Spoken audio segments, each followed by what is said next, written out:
నమస్తే, welcome to special focus.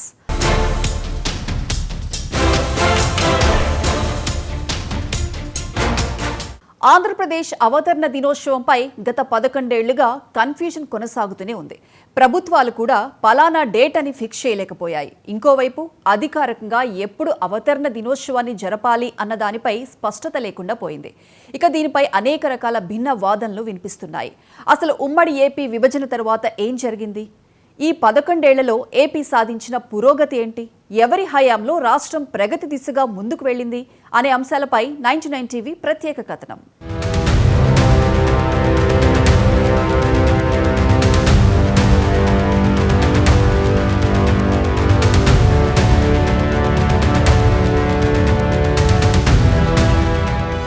ఒకరేమో ఉమ్మడి రాష్ట్రం నుంచి ఏపీ విడిపోలేదు, తెలంగాణ మాత్రమే ఏపీలో సుదీర్ఘకాలం కలిసుండి తర్వాత విడిపోయిందని అంటారు. కాబట్టి మద్రాసు నుంచి ఏపీ విడిపోయిన అక్టోబర్ 1వ తారీఖునే అవతరణ దినోత్సవంగా జరపాలని అంటారు. ఇంకొందరేమో ఏపీతో తెలంగాణ కలిసి ఆంధ్రప్రదేశ్ అవతరించిన నవంబర్ 1న జరపాలని అంటారు.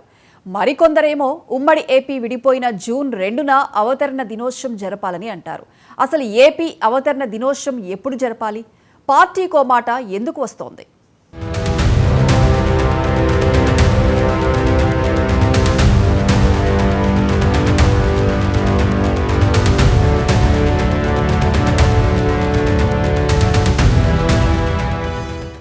ఆంధ్రప్రదేశ్ తన ఉనికిని కోల్పోయేలా నేతలు చేస్తున్నారా అనే సందేహాలు పలువురిని పట్టిపీడిస్తున్నాయి.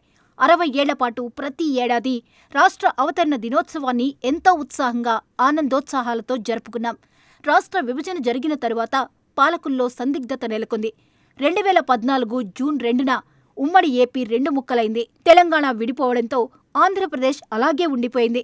అప్పట్నుంచి పాలకుల్లో సందిగ్ధం ఏర్పడింది. ఆంధ్రప్రదేశ్ 1956 నవంబర్ 1న ఏర్పడినందున ఆ తేదీనే రాష్ట్ర అవతరణ దినోత్సవంగా జరుపుకోవాలా, లేదంటే 2014 జూన్ 2న తెలంగాణ విడిపోయినందున ఆ రోజు జరుపుకోవాలా అనే అంశంలో పాలకులకు స్పష్టత కొరవడింది. 2019లో ముఖ్యమంత్రి అయిన జగన్మోహన్ రెడ్డి నవంబర్ 1నే రాష్ట్ర అవతరణ అన్నారు. నవంబర్ 1 1956లో ఏర్పడిన విశాల ఆంధ్రప్రదేశ్ ఇప్పుడు ఉనికిలో లేదు. 1953 నాటి భూభాగమే ఇప్పుడు మిగిలింది. కాబట్టి నవంబర్ 1న అవతరణోత్సవం జరుపుకోవడం సరికాదు అని కొందరంటున్నారు. ఇప్పుడు మిగిలింది ఆంధ్ర రాష్ట్రమే. కాబట్టి 1953 అక్టోబర్ 1న ఏర్పడిన ఆంధ్ర రాష్ట్ర అవతరణ దినాన్నే రాష్ట్రావతరణ దినంగా పాటించాలని కొందరు సూచిస్తున్నారు. మొత్తానికి ఇప్పుడున్న ఆంధ్రప్రదేశ్ అవతరణ దినోత్సవ తేదీ ఒక గందరగోళంగా మారిపోయింది.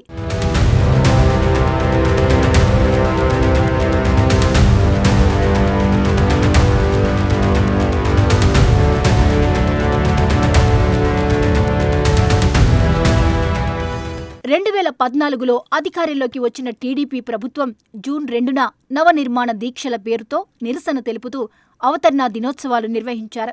ఒక విధంగా ఇది రాష్ట్ర విభజనకు వ్యతిరేకంగా జరిగిన నిరసన కార్యక్రమం మాత్రమే. నిజంగా రాష్ట్ర అవతరణ దినోత్సవం జరపలేదు. జూన్ 2వ తేదీ అనేది ఆంధ్రప్రదేశ్ ప్రజలు బాధపడాల్సిన రోజు కాబట్టి ఆ రోజున ఆంధ్రప్రదేశ్ అవతరణ దినోత్సవం జరుపుకోవడం మంచిది కాదని మరికొందరు అంటున్నారు. స్వాతంత్ర్యానంతరం 1953 అక్టోబర్ 1న మద్రాస్ రాష్ట్రం నుంచి ఆంధ్ర రాష్ట్రం విడిపోయింది. తెలంగాణతో కలిసి ఉన్న ఆంధ్ర రాష్ట్రం నాడు దేశంలో మొదటి భాషా ప్రయుక్త రాష్ట్రంగా ఏర్పడింది. పొట్టి శ్రీరాములు పోరాట ఫలితంగానే ఆంధ్ర రాష్ట్రం ఏర్పాటు చేశారు. అక్టోబర్ 1న రాష్ట్ర అవతరణ నిర్వహిస్తూ వచ్చారు. ఆ తరువాత హైదరాబాద్ నిజాం సంస్థానాన్ని ఆంధ్ర రాష్ట్రంలో విలీనం చేయడంతో నవంబర్ 1 నుంచి ఆంధ్రప్రదేశ్ రాష్ట్రంగా ఆవిర్భవించింది. నాటి నుంచి నవంబర్ 1న ఆంధ్రప్రదేశ్ అవతరణ దినోత్సవాన్ని నిర్వహిస్తూ వస్తున్నారు. సుమారు 6 దశాబ్దాల పాటు ఆంధ్రప్రదేశ్ అవతరణ దినోత్సవాన్ని ఘనంగా నిర్వహించిన పాలకులు గడిచిన 11 ఏళ్లుగా అయోమయానికి గురయ్యారు. ఆంధ్రప్రదేశ్ అవతరణ దినోత్సవం విషయంలో ఎప్పటికి క్లారిటీ వస్తుందో అని చాలామంది ఎదురుచూస్తున్నారు.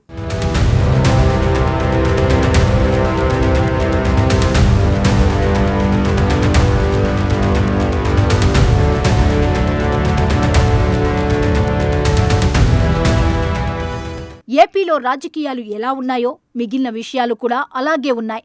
ఒక పార్టీ ప్రభుత్వంలోకి వచ్చినప్పుడు ఒక విధానంగా ఉంటోంది. మరో పార్టీ వస్తే ఇంకో విధానం అమలు చేస్తున్నారు. విభజన ఏపీకి అలా ఒక ఆవిర్భావ దినోత్సవం అన్నది లేకుండా పోతోంది. దేశంలో ఏ రాష్ట్రానికి లేని ఇబ్బంది ఇది. తెలంగాణ ఆవిర్భావ వేడుకలను జూన్ 2న అధికారికంగా చేసుకుంటున్నారు. తెలంగాణ రావాలని పెద్ద ఎత్తున దశాబ్దాల తరబడి ఉద్యమాలు చేశారు. చివరికి దానిని సాధించుకున్నారు. జూన్ 2 వారికే చెందుతుంది అన్న వాదన ఉంది. ఏపీ విషయానికి వస్తే ఉమ్మడి ఏపీ విభజన తర్వాత మద్రాస్ నుంచి విడిపడిన భూభాగం అలాగే ఉంది. సో అలా కనుక చూస్తే ఏపీ పాత రాష్ట్రం కిందనే లెక్క. మరి ఏపీకి ఏ డేట్ ఆవిర్భావ దినోత్సవంగా ఉండాలి అన్నదానిపై ఏకాభిప్రాయానికి రాలేకపోతున్నారు.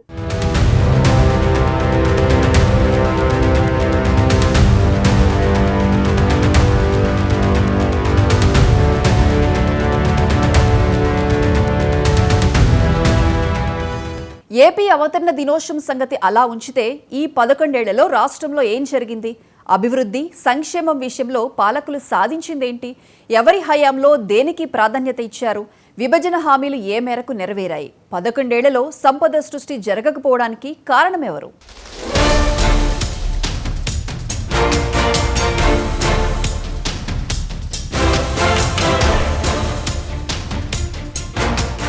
ఏపీ నుంచి తెలంగాణ విడిపోయి 11 ఏళ్లవుతోంది.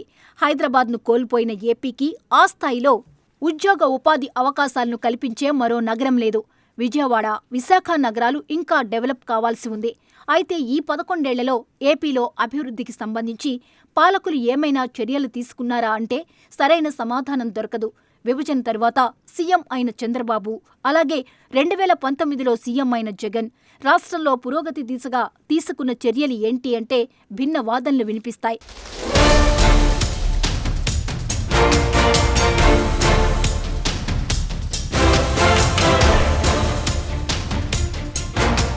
విభజన జరిగి 11 ఏళ్లవుతున్నా విభజన గాయాలు ఇంకా పచ్చిగానే ఉన్నాయి.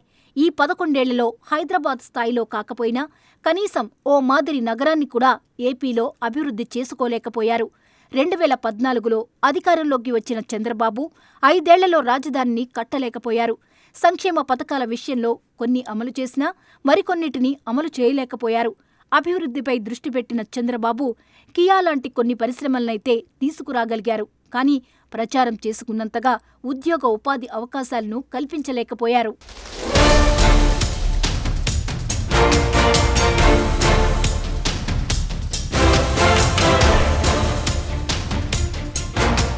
రెండు 2014 నుంచి 2019 వరకు చంద్రబాబు హయాంలో ముఖ్యంగా చెప్పుకోవాల్సింది అమరావతికి పునాది వేయడం. సింగపూర్ వంటి దేశాలతో సహకారం తీసుకుంటూ రాజధానిని ప్లాన్ చేశారు. ఇన్ఫ్రాస్ట్రక్చర్ అభివృద్ధికి శ్రీకారం చుట్టారు. రోడ్ల విస్తరణ, కొత్త ఫ్లైఓవర్లు, అలాగే విజయవాడ, విశాఖపట్నంలను మెగాసిటీలుగా తీర్చిదిద్దాలని ప్రయత్నించారు. ముఖ్యంగా పెట్టుబడులను ఆకర్షించేందుకు అప్పట్లో విశ్వ ప్రయత్నం చేశారు చంద్రబాబు. పట్టిసీమ లాంటి ప్రాజెక్టులతో పర్వాలేదనిపించారు. అయితే అమరావతిపై విస్తృత ప్రచారం చేసినప్పటికీ 2014 నుంచి 2019 మధ్యకాలంలో రాజధాని పూర్తి చేయలేకపోయారు. ప్రచారం చూస్తే ఎవరు ఊహించని విధంగా చేసుకున్నారని, కానీ పని విషయంలో ఆ స్థాయిలో పురోగతి కనిపించలేదన్న విమర్శలు ఎదుర్కొన్నారు. Fibre net, startup hub, digital India వంటి పథకాల ప్రకటనలు చేసినా వాటి అమలు స్థాయిపై విమర్శలు వచ్చాయి. అమరావతి పేరు చెప్పి విజయవాడకు మాత్రమే ప్రాధాన్యత ఇచ్చారని, రాష్ట్రంలో మిగతా ప్రాంతాలను పట్టించుకోలేదన్న ఆరోపణలు ఉన్నాయి. ప్రత్యేక హోదాను సాధించలేకపోవడం, అప్పట్లో టీడీపీపై వైసీపీ చేసిన విమర్శలు ప్రజల్లోకి బలంగా వెళ్లాయి. నిజానికి ఏపీకి గనుక నాడు టీడీపీ ప్రత్యేక హోదా తీసుకొచ్చి ఉంటే ఈ 10-11 ఏళ్లలో ఏపీ అభివృద్ధిలో ఎన్నో కొన్ని అడుగులు ముందుకు వేసి ఉండేదన్న వాదనలు ఉన్నాయి.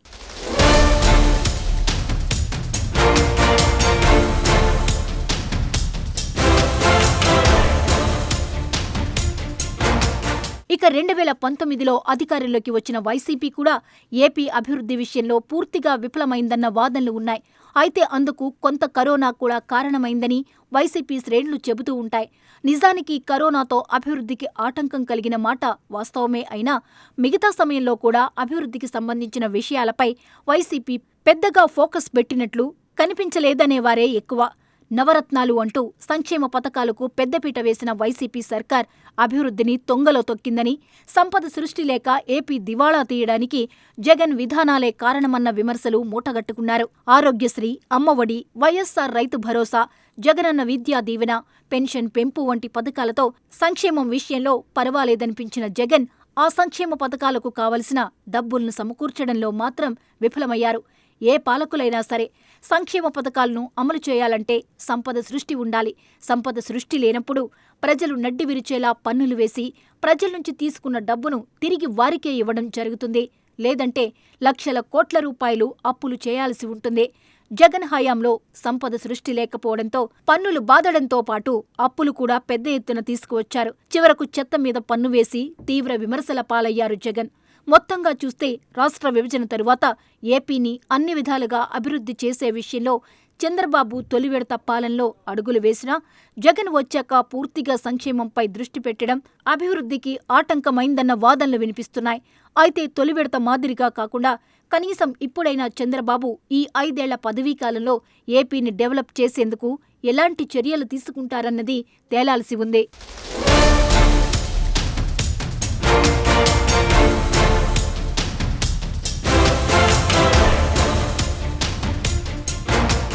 సంపద సృష్టి జరిగినప్పుడే అభివృద్ధి సాధ్యం. పెట్టుబడులు, పరిశ్రమలు వచ్చినప్పుడే అందరికీ ఉద్యోగాలు, ఉపాధి దొరుకుతుంది. అంతేకాదు ప్రభుత్వానికి కూడా ఆదాయం సమకూరుతుంది. అయితే కక్ష సాధింపు రాజకీయాలతో ఏపీ సర్వనాశనమవుతోందన్న వాదనలు వ్యక్తమవుతున్నాయి. ముఖ్యంగా జగన్ హయాంలో రాజధాని విషయంలో వ్యవహరించిన తీరు అనేక విమర్శలకు కారణమైంది. అమరావతి విషయంలో మడమ తిప్పిన జగన్ 3 రాజధానులంటూ ఒక్క ఇటుక కూడా పేర్చలేకపోయారు. ఏ రాష్ట్రానికైనా అభివృద్ధి వికేంద్రీకరణ ఎంత ముఖ్యమో రాజధాని కూడా అంతే ముఖ్యం. రాజకీయ అనిశ్చితే ఏపీలో రాజధానికి శాపమైందా?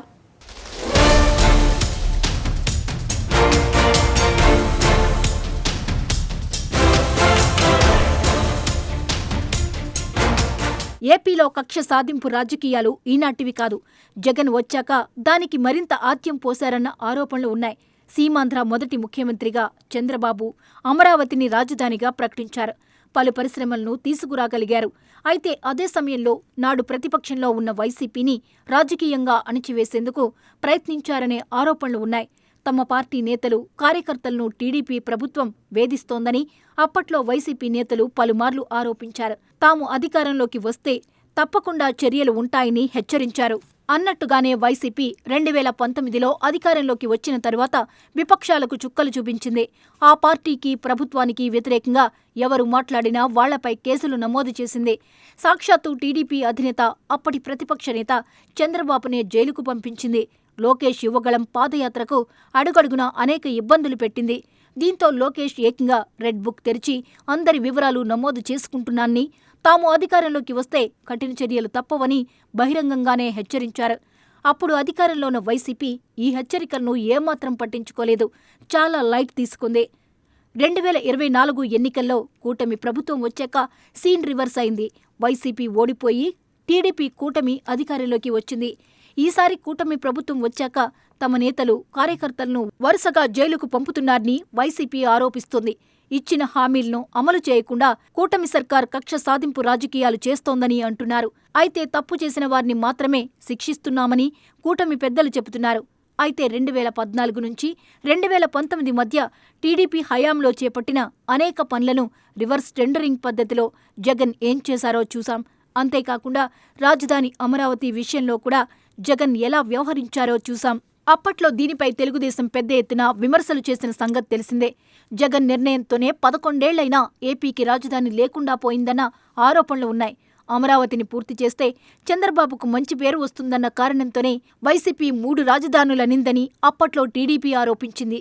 అయితే అమరావతిని రాజధానిగా ప్రకటించాలని ముందుగానే ప్లాన్ చేసి తమ అనుయాయులతో అమరావతి చుట్టుపక్కల భూములు కొనిపించారని వైసీపీ ఆరోపించింది. జగన్ 3 రాజధానుల నిర్ణయంతో అమరావతికి భూములిచ్చిన రైతులు సుదీర్ఘ ఉద్యమం కూడా చేశారు.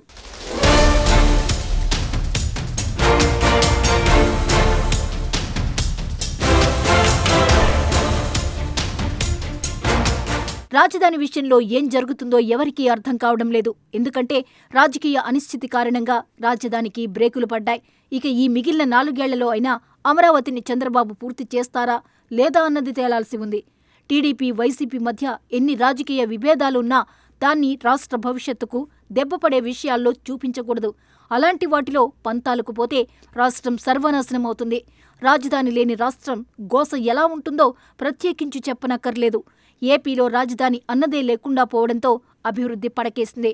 పెట్టుబడులు, పరిశ్రమలు తీసుకురాలేకపోవడంతో లక్షలాది మంది నిరుద్యోగులు పొట్టచేత పట్టుకుని వలస వెళ్లిపోయారు.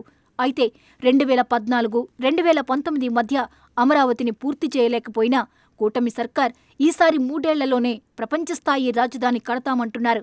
అయితే ఇప్పటికే ఏడాది కావస్తోంది. కానీ పనులు పునఃప్రారంభం అయింది మొన్నీ మధ్యే. అమరావతి రాజధాని కేవలం ఏపీకే కాదు, ప్రపంచ రాజధానిగా ఉండాలని ముఖ్యమంత్రి చంద్రబాబు పట్టుదలగా ఉన్నారు. పవన్ కళ్యాణ్ కూడా మొదట్నుంచి అమరావతికి సపోర్ట్ చేస్తూ అండగా నిలబడ్డారు. ఈ ఇద్దరూ అమరావతిని ఏ మేరకు పూర్తి చేయగలరన్నది తేలాల్సి ఉంది.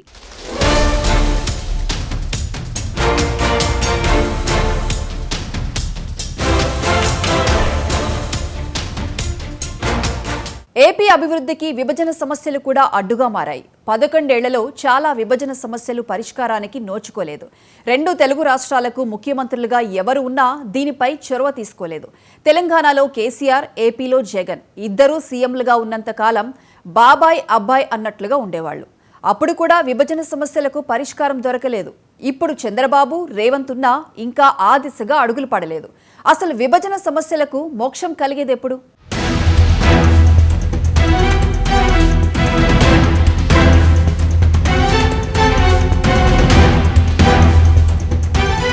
ఉమ్మడి ఆస్తులు, పరిపాలనా భవనాలు, అధికారుల స్థానాల మార్పులు, ఇలా అనేక సమస్యలు 2 తెలుగు రాష్ట్రాల మధ్య అపరిష్కృతంగా మిగిలిపోయాయి. ఏపీ ఒకటంటే తెలంగాణ మరొకటి అంటూ ఇన్నాళ్లు సమస్యను జటిలం చేశాయి.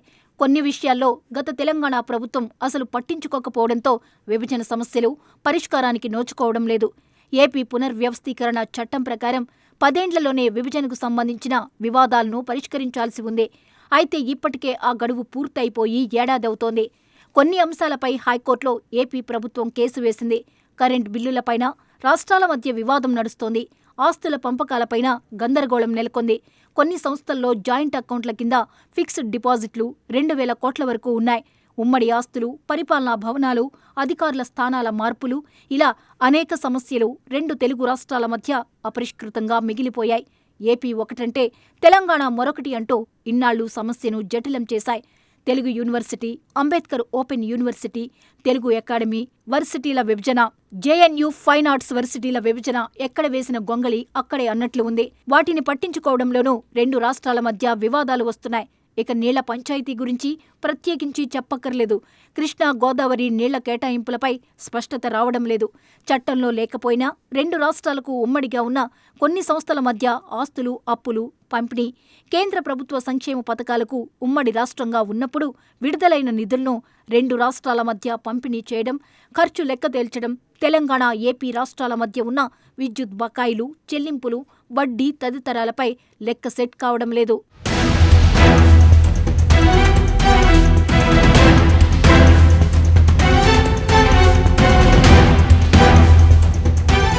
తెలంగాణలో రేవంత్, ఏపీలో చంద్రబాబు ఉండడంతో ప్రస్తుతం విభజన సమస్యలు పరిష్కరించుకోవడానికి చాలా అనుకూలమైన రాజకీయ పరిస్థితులు నెలకొని ఉన్నాయని చెప్పొచ్చు.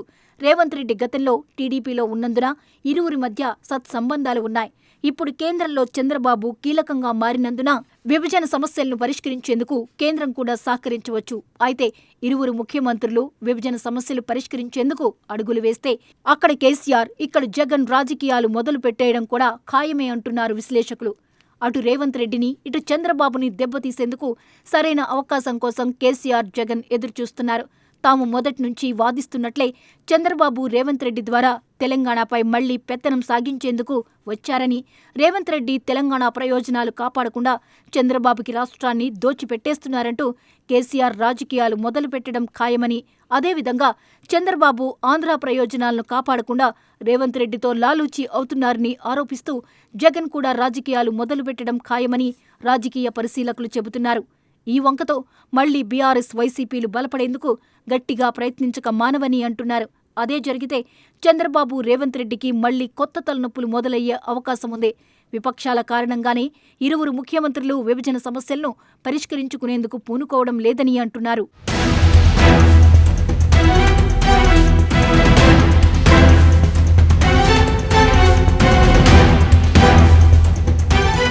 ఇప్పటి వరకైతే కూటమి ప్రభుత్వంలో అభివృద్ధికి సంబంధించి పనులు ప్రారంభించారే కానీ అవి ఎప్పటికి పూర్తవుతాయన్నది తేలాల్సి ఉంది. చంద్రబాబు గత పాలనలో 5 ఏళ్లలో కట్టలేని అమరావతి ఈసారైనా కడతారా అన్నది చూడాలి. సంక్షేమ పథకాల విషయంలో సూపర్ 6 సంపూర్ణంగా అమలు చేయడానికి ఇంకెంత సమయం తీసుకుంటారో అని రాష్ట్ర వ్యాప్తంగా చర్చ జరుగుతోంది. ఇక ఏడాది సంబరాలు ఘనంగా నిర్వహించాలని కూటమి ప్లాన్ చేస్తుంటే ప్రభుత్వంపై ఒత్తిడి పెంచాలని వైసీపీ నిర్ణయించింది. ఎన్నికల సమయంలో సూపర్ 6 పేరిట హామీలిచ్చి అధికారంలోకి వచ్చిన తర్వాత వాటిని ఇంకా అమలు చేయని ప్రభుత్వాన్ని ప్రజాక్షేత్రంలో నిలదీయాలని వైసీపీ అధినేత వైఎస్ జగన్ నిర్ణయించారు. అందులో భాగంగా 2024 ఏపీ ఎన్నికల ఫలితాలు వెలువడిన జూన్ 4వ తేదీన వెన్నుపోటు దినంగా నిర్వహించాలని వైసీపీ నిర్ణయం తీసుకుంది. ఈ మేరకు పోస్టర్ కూడా విడుదల చేసింది వైసీపీ.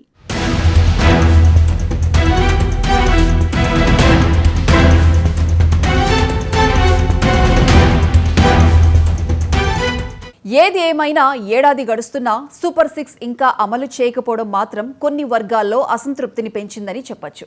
ఈ ఏడాది నుంచైనా తల్లికి వందనం, ఉచిత బస్సు లాంటి కీలక పథకాలను పట్టాలెక్కిస్తే వ్యతిరేకత పోగొట్టుకోవచ్చు. ఇక అభివృద్ధి విషయంలో పెట్టుబడులు, పరిశ్రమలు తీసుకువచ్చి ఉపాధి అవకాశాలతో వలసలను ఆపగలిగితే పదే పదే హైదరాబాద్ను తానే అభివృద్ధి చేస్తానని చెప్పుకునే చంద్రబాబుకు కొన్ని మార్కులు వేస్తారు ప్రజలు. చూడాలి ఇకపై కూటమి పాలన ఎలా సాగుతుంది అన్నది. ఇక ఇది ఇవాల్టి స్పెషల్ ఫోకస్. మరో ఎపిసోడ్లో మళ్ళీ కలుద్దాం. Until then keep watching 99 TV.